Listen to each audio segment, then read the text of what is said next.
어제는 6월달 산업 생산과 소비가 동반 하락했다 이런 소식 전해드렸는데요. 지난달 수출도 준 것으로 집계됐습니다. 지난해 12월부터 내리 8개월 연속 감소세입니다. 여기에 백색 국가 제외 강행은 우려되는 변수입니다. 이승훈 기자가 보도합니다. 지난달 우리 수출액은 461억 4천만 달러입니다. 1년 전인 지난해 7월에 비해 11% 감소했습니다. 지난해 12월 마이너스로 돌아선 이후 8개월째 하락세를 보이고 있는 겁니다. 수출액 감소는 반도체와 석유화학의 영향이 컸습니다.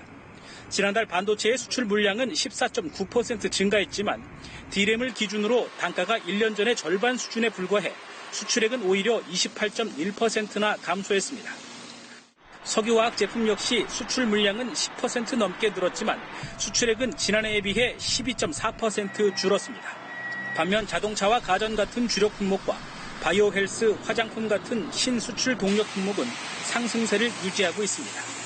국가별로는 중국의 상황이 여전히 좋지 않습니다. 중국 경기 둔화로 대중국 수출액은 지난해 같은 기간에 비해 16.3% 줄어 9개월 연속 감소세를 이어갔습니다. 지난달 수입액은 437억 달러로 무역 수지는 90개월 연속 흑자를 유지했습니다. 산업통상자원부는 미중 무역 분쟁과 일본 수출 규제 같은 대외 여건의 악재에도 불구하고 수출 하락폭은 6월에 비해 개선됐다고 평가했습니다. 일본의 경우 세계 반도체 소재 품목에 대한 수출 규제가 있었지만 한일 간의 전체 교역량은 아직 큰 변화가 없다고 설명했습니다. 하지만 일본이 한국에 대한 백색 국가 제외를 강행할 경우 양국의 무역과 우리 수출에 적잖은 악영향을 줄 것으로 보입니다. KBS 뉴스 이승훈입니다.